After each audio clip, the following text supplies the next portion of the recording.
Fala, meus queridos mestres, meus pequenos mestres, tudo bem com vocês?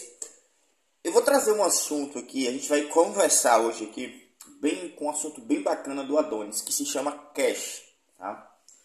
Eu fiz alguns testes aqui, eu precisei, né? E aí eu achei interessante trazer isso aqui para vocês. Eu sou o Bruno França, se inscreve no canal, dá o like aí pra gente poder crescer junto aí no YouTube, tá? Quem quiser fazer meu curso de Adonis, é só entrar no WhatsApp aí que eu vou deixar no grupo, né? Entre no grupo do WhatsApp que eu vou deixar na descrição do vídeo, tá? E também o site para você já adquirir. Mas se você tiver dúvida, entre em contato no WhatsApp primeiramente, tá? Como vocês sabem, eu estou desenvolvendo a nossa plataforma que vai conectar com esse curso que eu acabei de anunciar para vocês, né? Para a gente fazer aqui um dashboard, para a gente automatizar algumas coisas, fazer algumas automações. E para isso eu estou usando a API do QIFI, tá? Eu estou contextualizando para vocês entenderem o que a gente vai trabalhar aqui hoje. QIFI API, ok? Bom, só que tem uma parte da documentação do QIFI que diz o seguinte: guarde o client record em um local seguro, pois ele pode ser usado para chamar todas as nossas outros endpoints da API, né? Ele expira em 96 horas, não gere toda vez antes de chamar um endpoint. Bom, o que é isso aqui? Ele trabalha com o OAuth, né? A gente tem uns client secret. Aqui tem dois erros nessa documentação que eu já identifiquei. Primeiro, não é o client secret que a gente tem que guardar em local seguro. Também, né? Óbvio. Mas ele está querendo dizer aqui do access token, tá? E ele não expira em 96 horas. Ele, aqui na documentação está dizendo 96, mas quando a gente recebe o access token diz que é 24 horas, tá? Bom, dois pontos. O que ele está querendo dizer aqui é o access token que é retornado após a gente fazer a autenticação com o OAuth. Qualquer dia eu vou trazer aqui um vídeo sobre o OAuth, tá? Como funciona. Mas só fique em mente que a gente faz uma requisição para uma rota e essa rota retorna para a gente aqui um access token com a data de expiração e o escopo, tá? É basicamente isso. Aqui que entra o nosso assunto de hoje. Como a gente não pode estar gerando esse camarada o tempo inteiro, como vocês estão vendo aqui, ó, deixa eu ver aqui, ó. Observe que nos testes que eu estava fazendo, observe que esse aqui é diferente desse aqui, que já é diferente desse aqui. E foram requisições que eu fiz de 2 em 2 minutos aqui testando, tá? E observe que... Opa, acabei saindo aqui. E observe que nessa outra tela aqui, ó, a gente já tem o mesmo token, tá vendo? Bom, o que é que aconteceu aqui? O que é que aconteceu? Aí eu tava vendo aqui algumas formas de a gente resolver isso, né? Aí eu dei uma olhada no Async Storage. Deixa eu ver aqui a documentação do GitHub, documentação do Adonis, né? E eu vou mostrar para vocês um camarada aqui que você programa em Node, você já sabe o que se trata. Você programa em JavaScript, você já sabe o que se trata. Aqui é o Async Storage. Async Storage, tá? Deixa eu botar em inglês. O Async Storage, que ele de certa forma guarda uma informação para a gente reutilizar. Porém, isso aqui ele é em tempo de execução, tá? Ele só valendo durante o contexto daquela execução. Não serve para a gente, tá? Por quê? Porque, por exemplo, eu vou fazer uma requisição agora para buscar meus produtos, tá? Aí eu vou usar um access token que foi gerado dentro dessas 24 horas que a documentação do QIFI traz para a gente. Aí daqui a 5 minutos, 10 minutos, eu vou fazer uma requisição de novo para pegar as vendas. Eu preciso fazer essa requisição para pegar as vendas. E aí o que acontece? Eu estaria gerando um novo access point, que é que a documentação não pede. E o contexto já mudou. Lembra que aquele contexto lá era para pegar os custos e agora eu estou pegando as vendas? Já é outro contexto, mas é a mesma API e eu conseguiria com o mesmo access token. Tanto desde que não esteja expirado, né? Ele expira em 24 horas. Bom, sendo assim, o Async Storage para a gente não serve, tá? E aí a gente precisa trabalhar com cache. E aí eu fui dar umas pesquisadas em como trabalhar com cache no Adonis 6. Aí eu achei no blog do Adonis 6 o seguinte. Esse camarada aqui, tá? No verão passado, né? Eu acho que ele faz referência ao filme aqui. Eu sei o que vocês fizeram no verão passado. Não sei o porquê. Bom, eles trabalhavam com Bento Cache, né? É uma biblioteca de cache que não só para Node, tá? Pelo que eu tava lendo, eu não tenho certeza do que eu vou falar, mas eu acho que tem até para Laravel. Não tenho essa certeza, mas depois eu vou trazer aqui essa informação para você, porque eu tava focado aqui no Adonis. Bom, orienta a gente a usar o Bento Cache, né? Aí eu instalei aqui o Adonis Cache, ok? E fui no Bento Cache. Vamos dar uma olhadinha aqui no Bento Cache, o bendito cache, né? O Bento Cache. E aí eu consegui trazer pra gente esse sistema de cache, tá? Bento Cache. E aí agora eu vou mostrar pra vocês. Deixa eu abrir aqui pela documentação, porque aqui não tá indo. Cadê a documentação aqui? Documentação do... Aqui. O Bento Cache, tá? Que é esse camarada aqui. Ele é um pouquinho parecido, assim, eu também programei no Laravel, tá? Então eu tava dando uma olhadinha dele, ele puxa um pouquinho pro lado, assim, com o cache drive do Laravel, tá? Com get.set, muito interessante.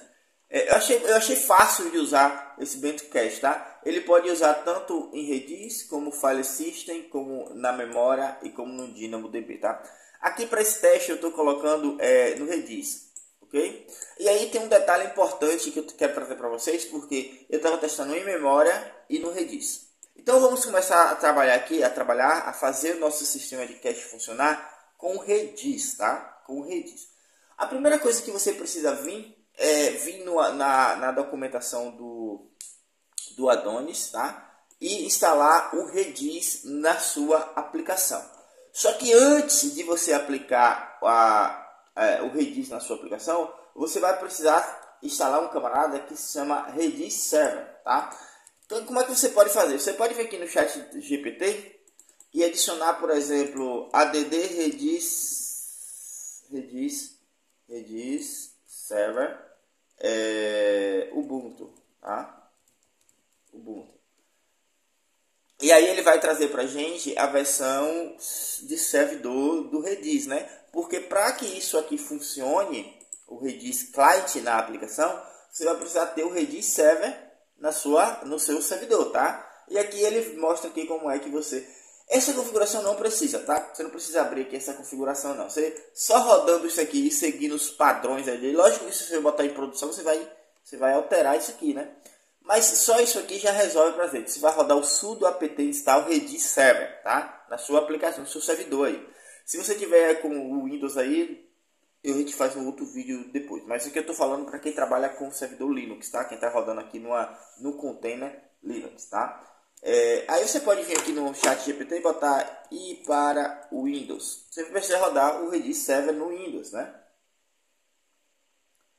Perfeito? Eu já fiz tudo isso aqui, eu uso o Linux, tá? E aí para o Windows ele vai pedir aqui para você baixar o Redis para o Windows, ok? Ponto.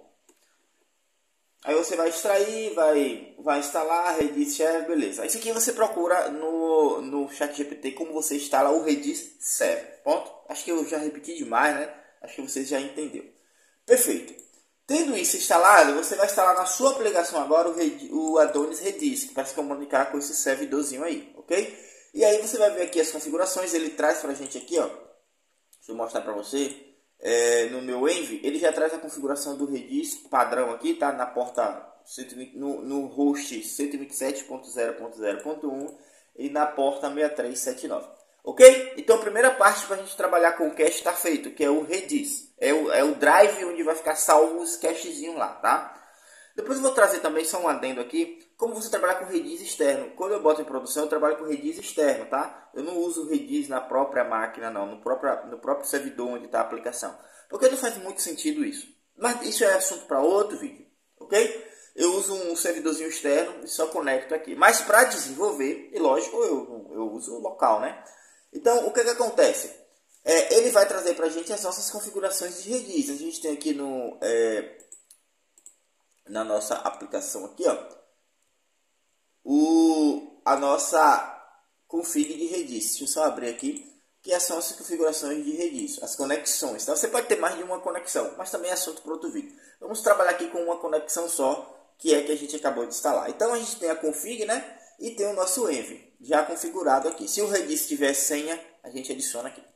Bom, feito isso, a gente vai instalar o Adonis Cache. O Adonis Cache, ele já traz pra gente, deixa eu ver a documentação aqui, o Adonis Cache, esse que é esse camarada aqui, ó, que você instala usando o npm install, né, ou Node.js add Adonis, tá? Como você quiser aí, você sabe instalar um pacote, né? Você tem um pacote do Laravel, do Adonis. Bom, feito isso, ele vai instalar para gente um camarada por baixo dos panos que se chama Bento Cache, ok? Bento Cache. Só que aqui tem um detalhe, e eu queria que vocês comentassem aí, que se quando vocês testassem, que era o seguinte: se por acaso, quando você estiver fazendo os testes de cache, se os caches estão sendo persistidos, tá? Se a maioria de vocês comentarem e os caches não tiver persistido depois que você terminar de ver essa aula, e aí eu vou fazer um vídeo que é muito mais técnico, explicando um detalhe, o porquê também não estava sendo persistido. Mas a grande probabilidade, 99% de chance que se você seguir isso aqui, você já vai ter seus caches funcionando, tá? Bom, então a gente tem aqui como a gente trabalha com o Bento Cache na nossa aplicação, né? Eu vou abrir aqui um camarada que eu fiz, para mostrar para vocês. Tendo tudo aquilo instalado, tá? A gente vai precisar fazer o seguinte. Eu criei um serviço aqui de cache, tá? Nesse serviço de cache, eu estou importando o Bento Cache, o Bento Store, o Memory Drive, que é para trabalhar em memória, tá? Porque no caso aqui da minha aplicação, eu configurei duas possibilidades: ou trabalhar com Redis, ou trabalhar com Memory Drive, tá? Com salvar na memória. Mas eu já vou dizer para vocês aqui o problema de salvar na memória. E o Redis Drive, né? Que eu estou conectando com o Redis, que foi o que a gente acabou de fazer aqui. Perfeito? Bom, então esse arquivo aqui, ó, eu vou deixar na descrição dessa aula. Você pode copiar, aí você vai criar um arquivozinho chamado cache.ts dentro da sua aplicação, e nesse camarada você vai botar essas configurações, tá? Você inclusive também pode trabalhar colocando dentro da config, tá? Você pode, inclusive, eu achei até interessante colocar dentro da config, mas eu quis deixar aqui fora como serviço, porque para você trabalhar como config é um pouquinho mais detalhado, tá? Mas aqui eu vou fazer como serviço aqui mesmo, tá? Bom, aí onde eu quero chamar meu cache, o que é que eu preciso? Eu preciso importar, né? Aqui eu estou fazendo o export default de Bento. Então eu criei uma constante instanciando o Bento Cache, tá? E estou exportando essa constante para eu usar em qualquer outro lugar. Isso aqui é JavaScript puro, tá? Isso aqui, para quem você já trabalhar com React, você já sabe o que é isso aqui. Se você já trabalha com JavaScript, você já sabe o que é um export default, tá? Espero que você saiba. Bom, se você não sabe, eu recomendo você voltar a estudar JavaScript e depois voltar aqui para Adonis, ok? Perfeito. Então a gente tem aqui o nosso serviço de cache configurado, tanto para trabalhar com em memória como no Redis, tá? Também que o Redis é em memória, mas existe uma diferença que eu faço em outro vídeo, tá? Esse Memory Drive aqui, ele é no momento da execução. Calma, daqui a pouco eu explico para vocês. Os dois aqui eu estou salvando em memória, tá? Mas um é com Redis, outro não. Calma aí. Então vamos lá. Então eu importo, né? Aí onde eu quero usar meu cache, eu vou importar aquela constante que tem as configurações que eu acabei de fazer ali, tá? E eu tenho aqui o seguinte: eu estou dentro aqui de um service. Então eu tenho aqui um serviço onde eu vou buscar os dados lá na API do Kiwify, tá? É uma camada de serviço aqui que eu chamei de Kiwify. E aí eu tenho um auth. Porque esse método aqui, o que é que eu estou fazendo? Eu estou pegando só a autenticação, pegando o Access Token, tá? Porque, como vocês já falei, a gente trabalha com o auth. Primeiro a gente faz uma requisição para a API para pegar o Access Token. E depois que a gente faz uma requisição para pegar ali o recurso que a gente precisa. Porque nessa primeira autenticação para pegar o Access Token, é que vem a nossa autenticação, né? O nosso Access Token para a gente fazer as próximas, tá? E é esse camarada que a gente precisa fazer o cache, ok? É do auth, tá? Só a gente só precisa atualizar isso de 24 horas em 24 horas. Perfeito. Bom, então como é que a gente salva essa EOAuth no Access, no cache? Primeiro, eu vou comentar isso aqui, tá? Eu vou pegar só esse camarada aqui, ó. Esse camarada aqui. E vou comentar esse código todinho aqui. Ok? Vou deixar esse console log ali. E vou criar uma constante que se chama token. Ok? E aqui eu já tinha até criado. Ó. E aqui agora o que acontece? Eu estou fazendo uma requisição. Isso aqui é FET, é Axis, tá? Não é o nosso assunto. Eu estou fazendo uma requisição para minha API, para o meu endpoint do Kiwify, passando o client ID, passando meu client secret, que aí ele vai me retornar meu access token, tá? Vamos testar isso aqui no terminal. Vamos ver o que acontece. Tá? Quando eu rodo esse camarada, que eu estou chamando esse serviço através de um command, o que acontece? Ele vai trazer para mim o meu access token aqui, tá vendo? No Data. Eu vou fazer aqui, ó, um token Data. Perfeito? Para a gente não retornar muita coisa. Então, eu estou retornando aqui meu access token. Tá? Eu estou fazendo a requisição para a API e está retornando meu access token. A partir daqui eu consigo fazer as outras requisições para pegar o que eu preciso. Só que se eu fizer uma requisição de novo, observe que o token vai mudar, tá? Aqui termina com JR7B4, aqui termina com 75A8. Então, o que acontece?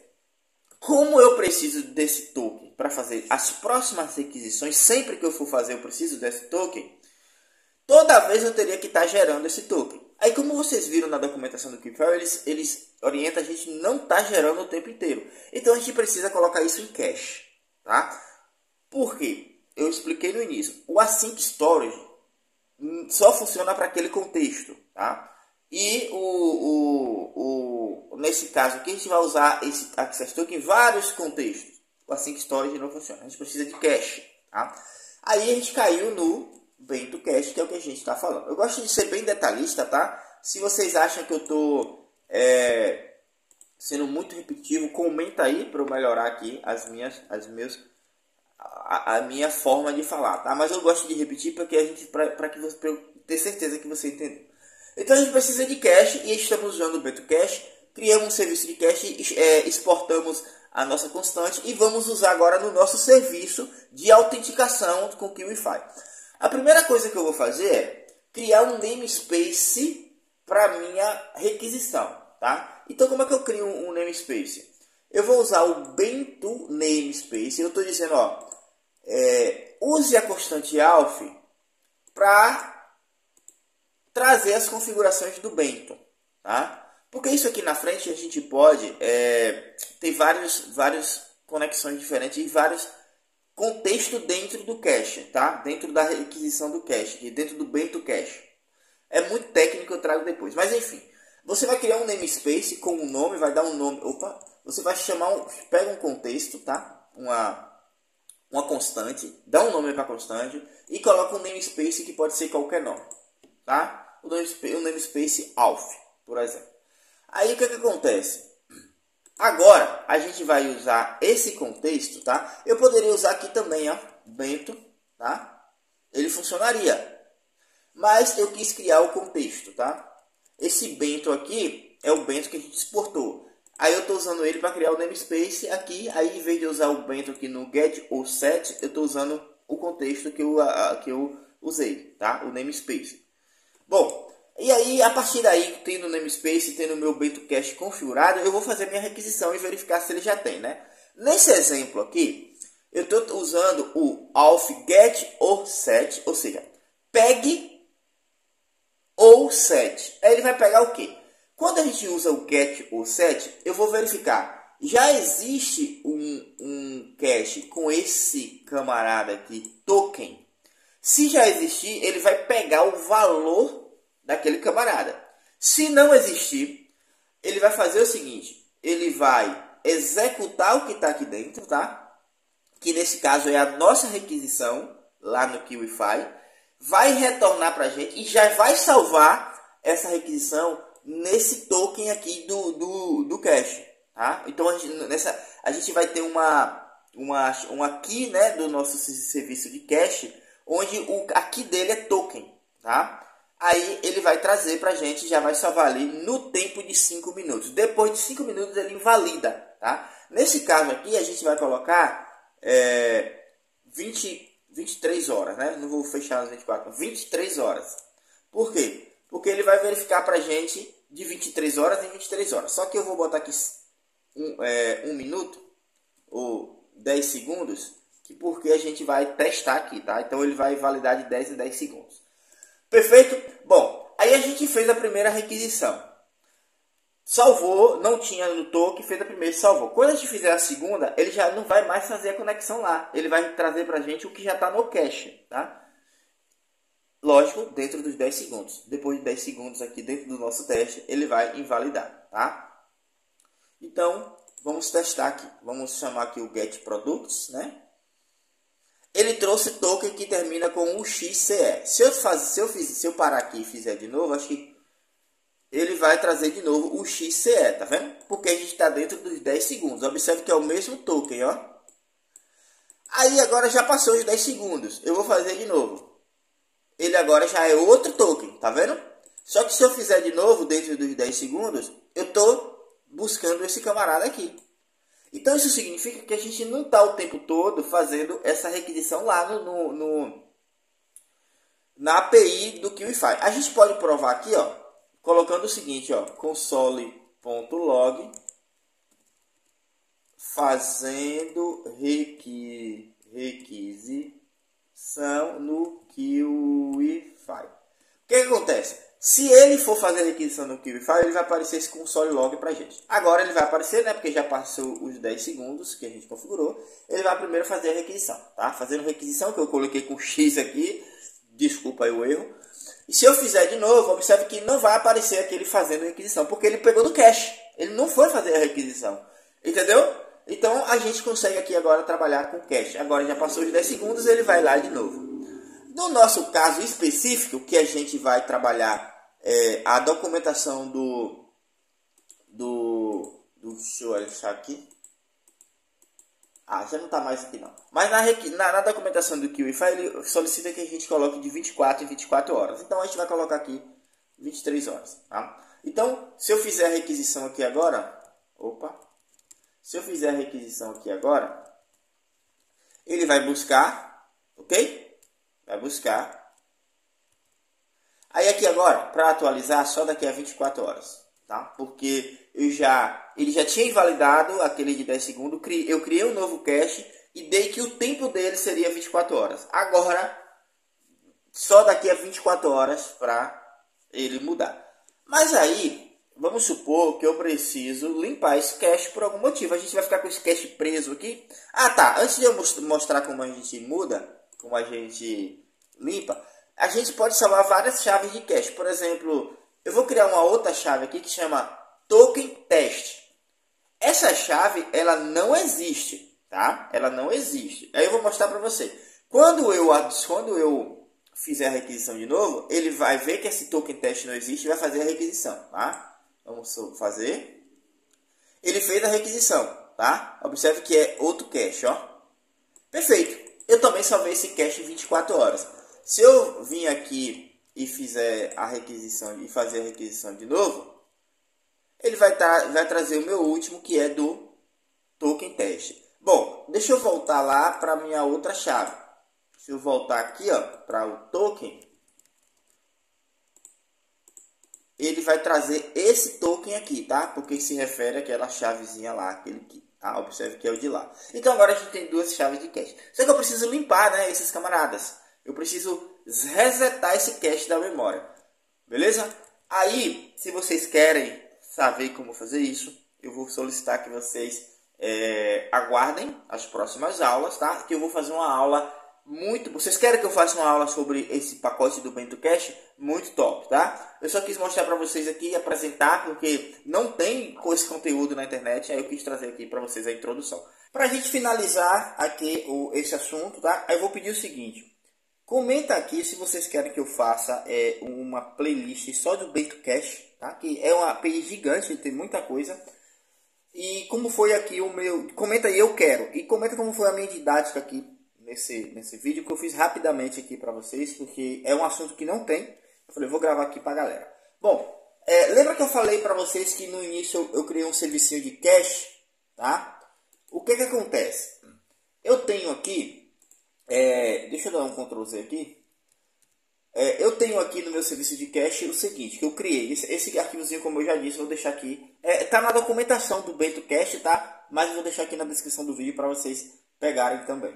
Eu tenho aqui, eu faço as importações necessárias, né? E aí eu tô criando uma constante e instanciando o Bento Cache. Aí eu tenho uma chave que chama default. Essa chave default significa qual é o drive padrão do cache. Eu posso mudar isso em tempo de execução. Depois eu mostro isso para vocês, tá? Mas se eu não mudar, se eu não passar nenhum drive na hora que eu fizer a execução lá, se eu não mudar o drive aqui, tá? O que acontece? Ele vai pegar o que está de default aqui no meu servicinho. Por default está multiplayer, tá? Que é esse camarada aqui, que ele está usando o Redis. Só que eu tenho uma outra chave que se chama mycache. Esse nome aqui você pode dar o que quiser, tá? Eu, por exemplo, posso chegar aqui, ó, e dizer que é Redis. Redis, tá? E aqui eu vou mudar aqui para Redis, tá? Então, por padrão, eu estou usando aqui o Redis. Aí eu vou mostrar para vocês a diferença. Só que antes, eu vou mostrar aqui o mycache, ok? Mycache. Bom, como é que funciona esse drivezinho aqui? Ele salva no cache durante a execução daquele contexto, tá? No nosso exemplo, a gente está executando esse camarada aqui, e aí aquele cache fica disponível somente naquele contexto. Como é que a gente consegue ver isso aqui? Eu vou fazer um console log, aqui console.log, tá? E vou fazer um auth, né, que é o meu contexto atual aqui das configurações do Bento Cache, e vou fazer um get. O get, ele me dá a opção de eu buscar algum token que eu já conheço que existe. Por exemplo, a gente está trabalhando aqui com token, tá? Uma key, na verdade, né? O get, ele dá uma opção de a gente trazer uma key de cache que está salvo lá na nossa memória, tá? Eu, como vocês já viram aí durante todo o vídeo, eu chamei essa aqui de token, tá? Eu vou fazer um console log aqui e vou fazer um console log aqui embaixo também. Só que aqui eu preciso usar a await e aqui também eu preciso usar a await, tá? Olha o que acontece. Quando eu fizer a requisição, deixa eu limpar aqui. Olha o que vai acontecer. Eu vou fazer a requisição. Meu primeiro console log, ele dá indefinido. Por quê? Porque eu não tenho nesse contexto da execução uma key chamada token, uma key do cache chamada token, tá? Quando eu rodo a requisição, salvo esses dados que eu requisitei na key token e estou fazendo um console log aqui de novo. Aí aqui embaixo ele está trazendo para mim o meu cache completo, tá? Ele está aparecendo essa mensagem porque eu estou salvando aqui. Observe que eu coloquei o TTL de 23 horas, ou seja, isso aqui é para só executar de novo daqui a 23 horas. Mas como eu estou usando um memory, como é que a gente chamou aqui? Memory drive, ou seja, na memória atual. Repito, tanto o Redis quanto o memory drive aqui, ele vai, tanto o Redis drive quanto o memory drive, ele vai salvar em memória. Só que o memory drive é naquele momento da execução. Acabou a execução, acabou aquele cache, tá? Então, observe que se eu fizer a requisição novamente, ele vai me dar um outro token, tá vendo? Ele deu indefinido lá de novo, aqui, meu primeiro console log. Por quê? Porque esse console log, repito, esse token só está valendo para aquele contexto. Acabou a execução, morreu o cache. Só que assim, em alguns casos, isso aqui é muito útil, tá? A gente não precisa estar salvando no cache do Redis mesmo, tá? Mas existem casos, que eu acho que é a maioria, que você vai querer pegar aquele cache para trabalhar em outros contextos. Vou buscar produtos, só que daqui a uma hora eu vou buscar os clientes, vou buscar as vendas. E como vocês já sabem, eu já falei, esse Access Token ele dura 24 horas. Então não tem necessidade de estar o tempo todo fazendo essa requisição. E é o que a documentação do Kiwify recomenda. A gente usar ele durante 24 horas e depois renovar ele, tá? Por isso que eu coloquei aqui um TTL de 23 horas. Então como é que a gente vai fazer isso aqui já para deixar configurado? Eu posso alterar aqui durante o tempo de execução, mas isso fica para a próxima aula. Eu vou chegar aqui no cache e vou mudar para heads, tá? O meu default para heads. Agora, quando eu executar esse camarada aqui, tá? Quando eu executar esse camarada, ele vai primeiro verificar se eu tenho esse camarada que se chama token. A gente já tem, porque a gente já fez nessa aula, tá? A gente já fez nessa aula. Então, se eu vim aqui agora e executar novamente, observe que eu estou pegando o meu token que eu já fiz, porque já está salvo no heads. É tanto que ele tanto executa esse console log quanto o console log de baixo, tá? Por quê? Porque essa chave persistiu no heads, tá? Então a gente pode usar agora, usar daqui a uma hora, usar em outros contextos que isso funciona, tá? Então essa é a diferença de você usar o memory drive do heads drive. Você também pode salvar em outros contextos também. Tem outras formas de você salvar também, tá? Na documentação ele diz isso aqui. Até em arquivos você tem como salvar também, ok? Mas isso fica para umas próximas aulas. Então essa é a diferença de você usar o memory drive, tá? Do heads drive, tá? O primeiro, que é o my cache, que é esse camarada aqui, ele salva o cache na execução daquele contexto, e o heads ele salva para a gente usar no tempo que a gente determinar depois. Perfeito? Se inscreve no canal, me diga como foi a didática aqui. Se você quiser que eu grave uma sequência de vídeos falando disso, comenta aí, eu quero. Um grande abraço e até a próxima.